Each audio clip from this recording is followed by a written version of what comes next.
Hey, it's your boy, FizzEdMusic.com, with a good friend of mine here, my man Rick. And of course, we're going to talk about what I love to talk about, political things. I'm just going to go into and jump into it like a car and drive. You know what I'm saying? We'll start first things first. I wanted to get your thoughts about the guy who's a Coast Guard, who they said had a stockpile of weapons. He's obviously charged off the president's rhetoric, you know, so he run around talking about he gonna kill a bunch of Democrats and stuff. What do you think about that? Do you think that the president's rhetoric, does it get people charged? Does it get people amped? Answer, yes. Absolutely had something to do with it. But I think more importantly is that we're in an environment where this is possible. We have literally stirred this pot to this point. And we've heated it to the perfect boil and stirred in all the right ingredients for this to be, I mean, this is a service member. This is somebody who's sworn to protect the country. This is somebody who's taken oaths.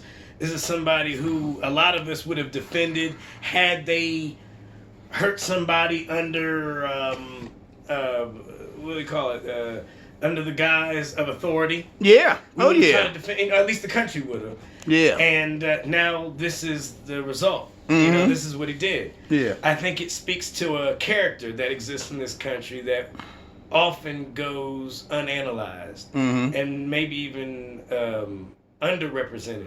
Yeah. And it's curious to me that there's a segment of the population who felt unrecognized, unrepresented, and now has a president in office spewing this rhetoric that even this guy said, enraged him. So it came full circle, you know. I hate to sound like Malcolm, but you know, chicken came home. Chicken's coming home to roost. You know, I mean, as bad as it is, as scary as it is, the chicken came home to roost. So you actually saying that the president's words have consequences? Oh, absolutely. I mean, you're a president. I mean, a manager of a Burger King's words can break or make somebody's pride, you know, at least for a day. So, you know, a president, you know, his actions, they speak to the ultimate definition of the mission itself. What are we building here as a country? What is my purpose here in my duty? He speaks directly to that, and the dog whistle works. It's very loud and it's very clear. Do you think our president, does he have a responsibility to be cognizant of the fact that there are people who might take some of the things that he says to heart? Because he says some way out there things. The media is the enemy of the people.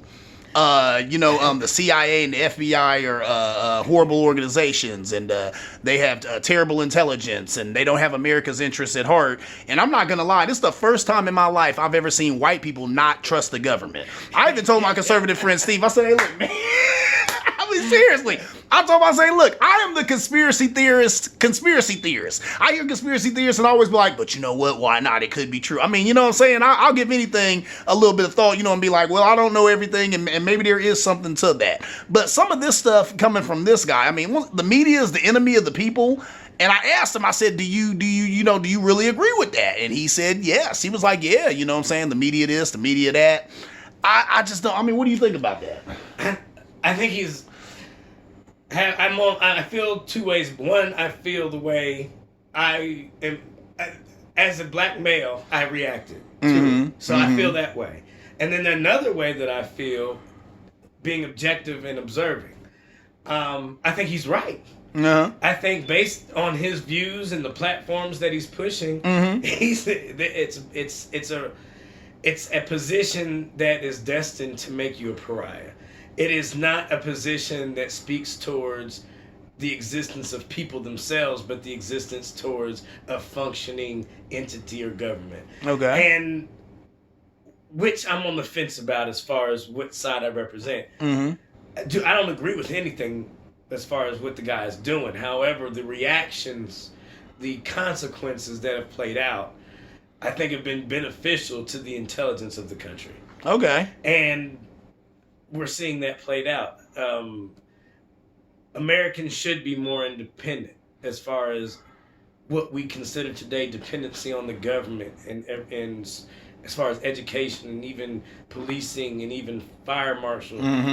There should be a higher expectation of the average citizen as far as contributing to your neighbor. Mm-hmm. You know, I think that's lost because of our racial divides as far as birth. Yeah. Which wasn't a concern when we were slaves. It's a concern when we were free, as far as each other helping each other exist as citizens. Yeah. On the other hand, as far as my personal reaction to that rhetoric, I can't say that it's new. Yeah. I can't say it's unfamiliar. Okay. All I can say is that it made it this far. Which, well, where have you heard it before like that, except from like a dictator or a strong man or something, you know, hating on the government or saying that the government is the enemy of the people because they're telling you stuff that I'm not telling, you know, they're saying stuff that's contradictory to what I'm saying as your quote unquote leader. Well, my experience with conspiracy theorism in general is not centered on the black experience. Let me say that. The black, don't get me wrong, I can identify with how those things can be confused. The black experience and conspiracy theory. Conspiracy theory, is the way I've taken it in, was brought into me from the white man's point of view. Yeah. I looked at JFK, I looked at the New Deal, World War I, even all the way back to the Civil War, all the way back to the Revolutionary War. These small little coincidences that allowed things to take place, or even intended on things to take place in order to install a resolution that was already prepared. Yeah. You know, so to me, conspiracy theory is not such a present white paranoia. And which is paranoia would be the similarity between the black experience and the white experience. Okay. Paranoia, not conspiracy. Because conspiracy theory also says that there's aliens. Yeah. You know, and that conspiracy theory also says that there's a concerted effort to rid the world of white people and white males. Yeah. The evidence doesn't play out in either case. And which is why I can't line those things up with the black experience as far as how people would try to identify the two things as one. Okay. So I'm trying to clarify that I understand how we got here. And I've read about these different theories. I don't agree with them directly. I do think that the results may have played out as described. I don't necessarily believe that the catalyst is identifiable to the purpose. Yeah. I think as a result of other intentional actions that the government has taken, that Americans have suffered. Yeah. White Americans, unintentionally. And I think they have internalized that as conspiracy theory. But as far as the black experience, it's different because it's actually the black history. Yeah. Which is almost, you know, symbolic of why we celebrate Black History one time a year. Yeah. So one time, you know, it becomes part of that. You know, under the guise of theory. Yeah, the shortest and the coldest month, which absolutely has nothing to do with the reason why Black History Month is in February. But you know, is that Abraham Lincoln's birthday? Exactly. The claim it was in February, and then some other things happened in February. Yeah. But again, you know, and I think like W.D. Du Bois who had July to lose a day. Yeah. July got 31 days. You got months with 31 days. You took away from February. You dirty. And it's a lot warmer too. It's a lot warmer. Hey, look, we can spend all day on that. But that is real. Do you think that you know, Fox being the right arm of the Republican Party, do you think that they're implicit in pumping a lot of this stuff up? Because I watched like some of these other, like the Young Turks and some of this other stuff on the left that I watched, and they were actually showing parallel videos where Fox News has said some of the stuff that this guy was saying out of his mouth, saying the reason why he stockpiled all these weapons and was going after these Democrats because of some of this stuff that Sean Hannity and some of them was, you know, actually the exact verbiage they were using was the verbiage he used. So do you think Fox News is implicit in this? Or is that a facetious question? I think that's implied. Yeah, I would agree to platform. Yeah. And okay, as far as I think I understand why we are talking about Fox News. So I want to impose something in addition to that. Okay. We are also in a climate today where we can learn independently. We're not learning at school all at one time. We're not just at the job. We all get this memo. We all have to read it. Or we all have to show up to this convention and learn the same lesson. We're no longer stuck into that almost duality. Yeah. Now we are in this matrix of you put an idea out there and you get shot back everything related to that idea to justify that idea.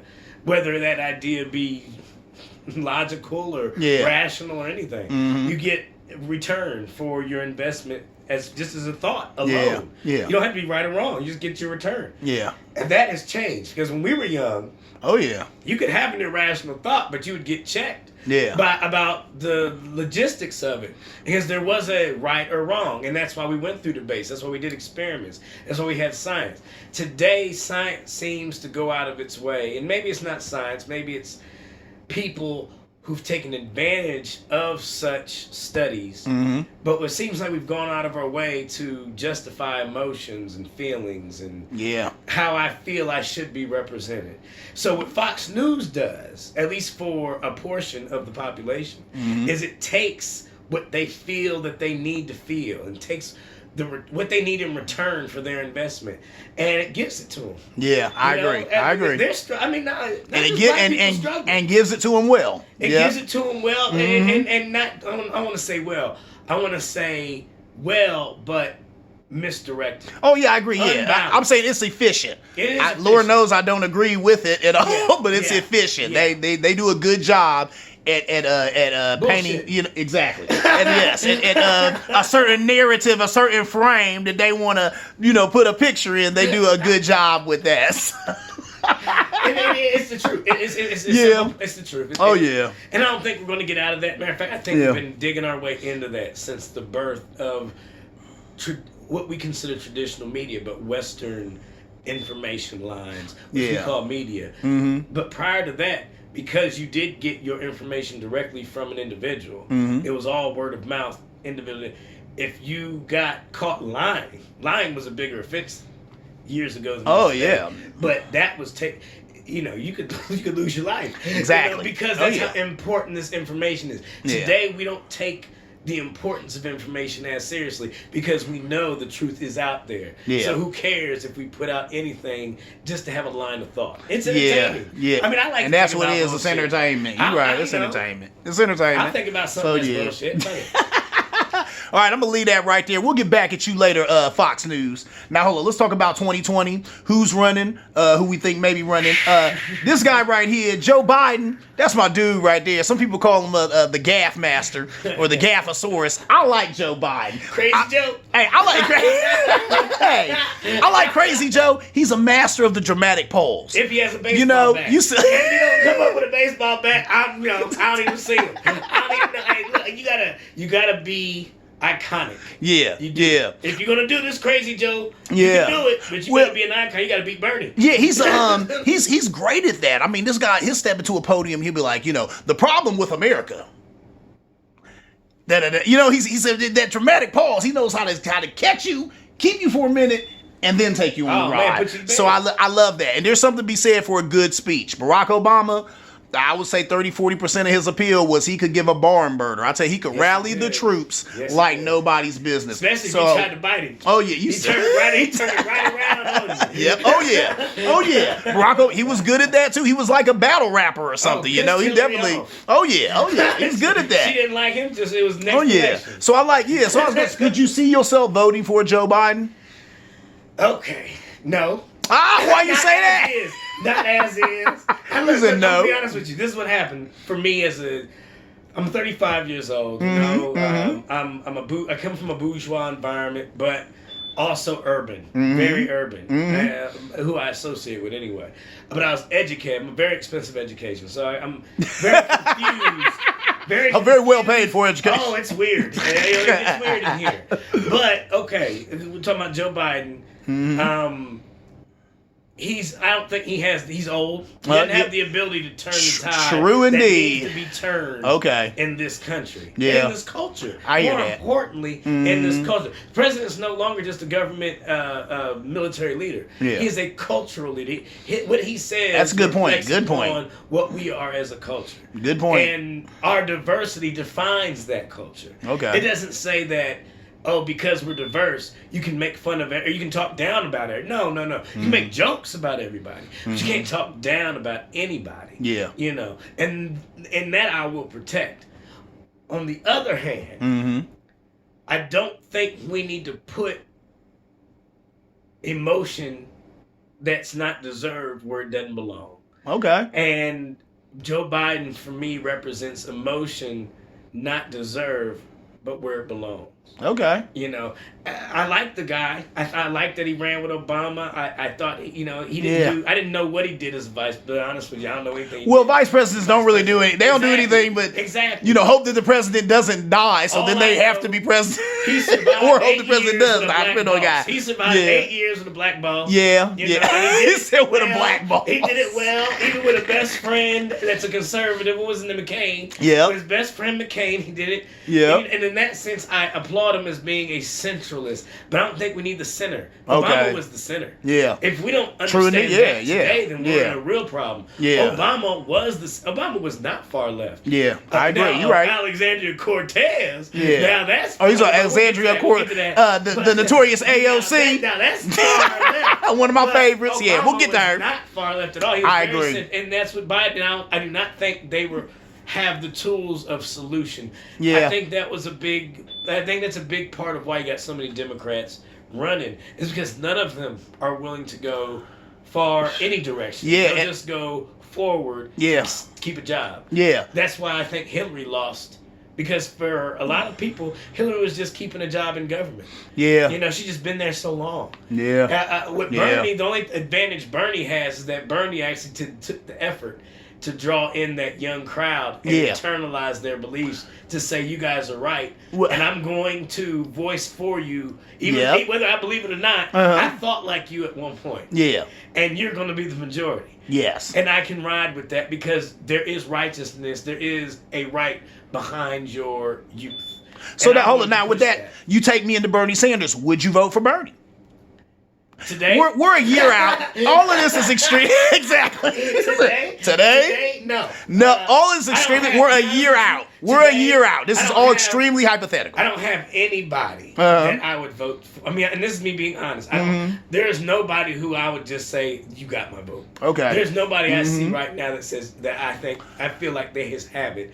Even Kamala Harris, who I highly respect. That was the next person I was going to ask about. Some cool stuff, But at the end of the day, in one of my phrases that I've heard years ago and I like to repeat, you do something long enough, you do become part of the problem. Yeah. And she's been in there so long. She's been drenched in that environment so long. Yeah. Especially being prosecutor. Yeah.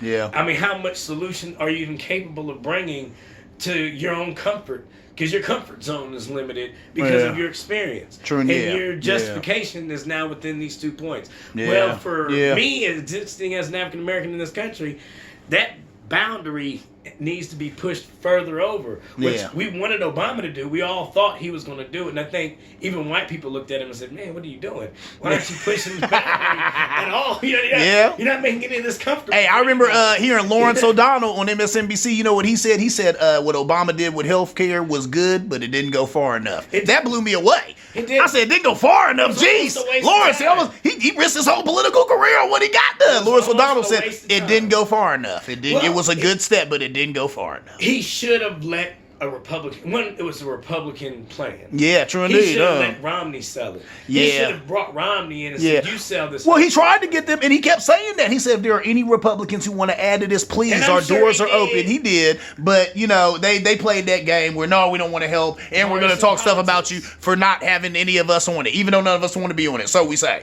But, you know what I mean? So, politics. How do you feel about, and I'm going to go ahead and call it this, but I call it this out of great respect for the woman. How you feel about Pocahontas, Elizabeth Warren? Okay, interesting side note. When Hillary and Bernie were running, against each other.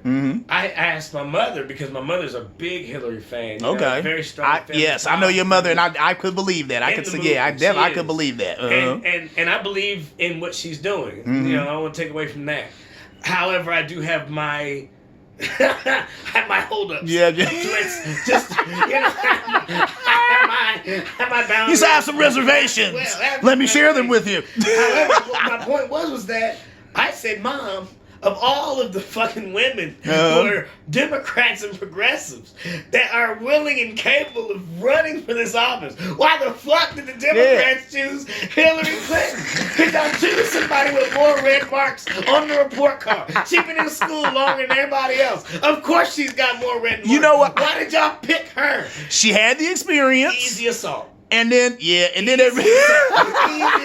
You want to rob somebody and get home with a couple $1,000? Yeah, Hillary.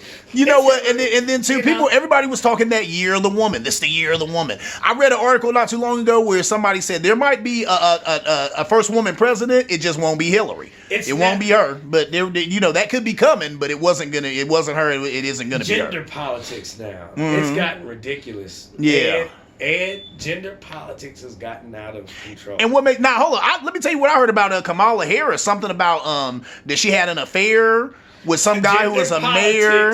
And then out of control. If she was a man, would we care that she had an affair? And she wasn't even married at the time, I don't think. So now that's not being spun in the direction where gender politics, as far as being a liberal position, which Republicans would love to claim. Yeah. Now that is not consistent across the board. And gender politics across the board is not consistent. Yeah. Sexual harassment, yes, it is a cultural issue. Oh, yeah. It definitely is. But it's cultural. You cannot cultural? Legislate it. It's your father. You need to talk to your daddy, your brother, your husband. Okay? That's how you fix sexual harassment in the workplace. Yeah. Okay? When it comes to... I see, I'm walking down the street and I see a male. I clearly see this as a man, but he's dressed as a woman. I'm not supposed to go yuck or ill or shocked. I'm not supposed to react. None of that. That's just normal. That's just one of the 100 genders that we came up with in the past year. That's ridiculous. Because that's another reason I could go to jail. I mean, as a black male especially, I don't need a thinner line to walk on. I have a daughter. I have a son. And at their ages have demonstrated behaviors of, yes, what we would generalize as opposite sex behavior. She's done some very so-called male things or been athletic or whatever. Well, they're kids. They don't know. My son has played with her dolls and stuff. Yeah. But to the extent where they asked me to play along with the imagination. Daddy, I know I'm your daughter, but I feel like a boy. Well, your daddy don't play. I'll play in playtime. Is it playtime? Or is this pretend or make believe? In real life, and when you walk down the street, you will be perceived as a female. Yeah. You'll be treated as such. You'll be regarded as such. In fact, you will receive those expectations without voice. Yeah. And that's part of what we call gender roles. Yeah. Which, true indeed. as we...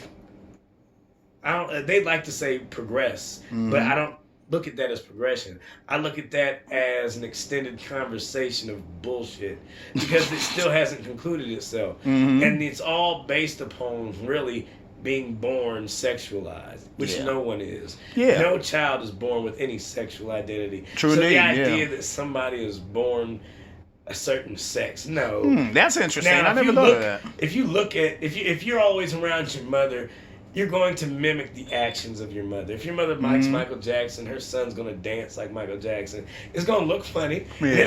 If he sings the song, it's going to be a funny moment. Yeah. But it doesn't make the kid gay. You know what I mean? It just means that that's what he saw, and he was able to reproduce what he saw. So it actually makes him intelligent. Yeah. But to guide him in the direction of fabrication to say, well, son, just because you have a penis doesn't mean you have to act like you have a penis. It's like, well, then what guides my actions? Yeah. Well, let me ask you, do you think, and I've always thought of this too, I think that And when I say guide my actions, I mean as far as I need to go pee. Yeah. So just basic human functioning, basic guiding human up. function, Yeah. Basic human function. Well, look, how do you How think? do I be a father? Do you think that the reason, and I do think of this, I do think this is the reason that that movement, the Black Lives Matter movement, had like a lot of trouble gaining steam or whatever, even in the black community, is because it was founded by members of that community. I think it was that's like a misunderstanding of the hashtag. If it was just a hashtag of somebody's Twitter, which got sold to a homosexual female who turned it into a movement that was federally funded. I had read an article where it said that the one girl who did, they said all of the creators of it identified as queer. They didn't create it. They created the organization, not the hashtag. Oh, It started okay. off as hashtag Black Lives Matter. It was a black male. It was black male. In reaction to one of the numerous incidences that have happened with an unarmed black man being shot, put in Black Lives Matter. And that hashtag turned into a internet movement. Somebody paid for the hashtag. Okay. So they own that title. If you use Black Lives Matter now, you got to pay these lesbian women. They own that title. Okay. And then it got federally funded. Okay. And it's not focused on Black lives. It is a movement. It's more like what they call the rainbow. It's more like a rainbow coalition. Okay. After the fact. Yeah. But that's not how that's a false equivalency. Yeah. It was, technically it was founded by, but that's no. Yeah.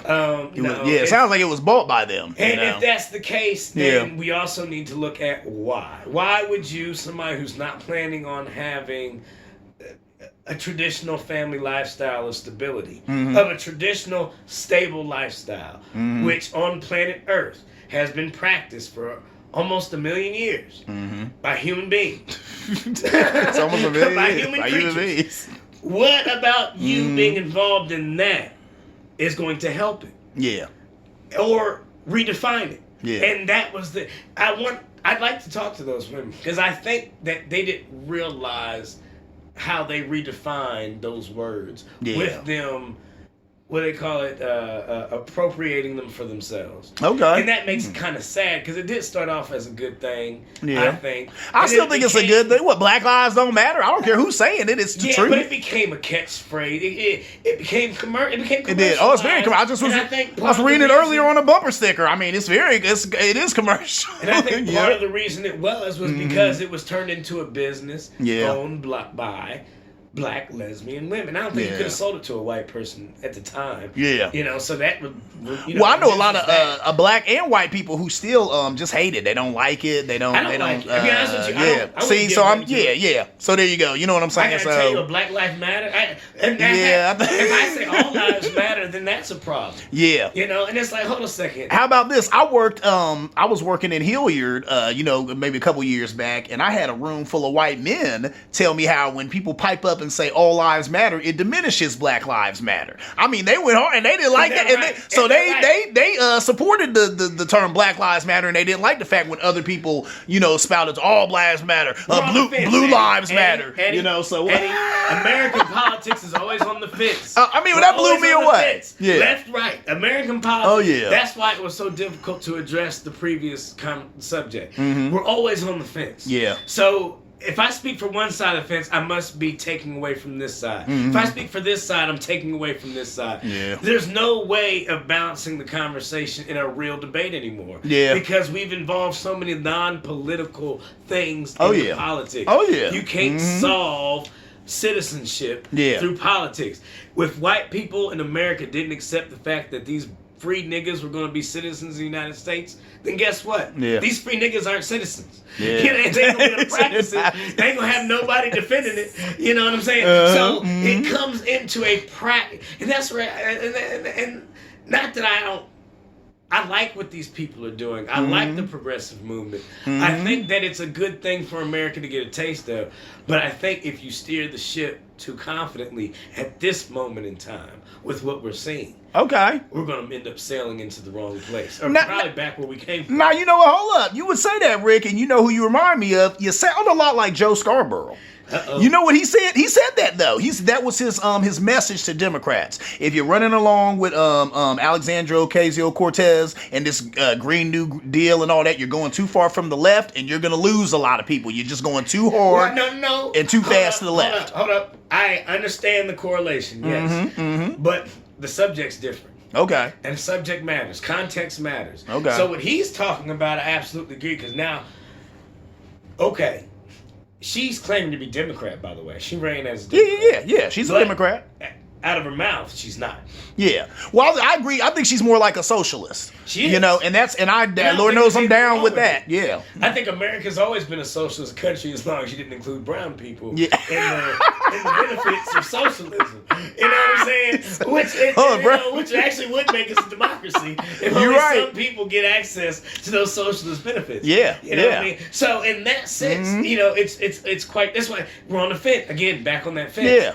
You know, and I'm trying to make the best effort I can to speak for both my polarized Oh, sides. yeah. Because it is a polarizing conversation. Yeah. So with Cortez, again, I'm still practicing the name because I'll know it by the end. Of Oh, the you'll week. know it. I'm gonna know it soon. Every day every day I read read at least 3-4 articles coming out of Fox and all these other right wing outlets about her. They be on her. And they should they're be. on her. Well, she's young, shaking she's up attractive, the and she's smart, and she's shaking things up. She's got people listening. Hey, her and Elizabeth Warren talking about taxing billionaires 70%. What do you think of that? Oh, I love it. I do too. It's not even a high tax rate. If you're look, and that rate only kicks in once you've made the maximum. Exactly. You know, the maximum income, which is going to be like $10 million.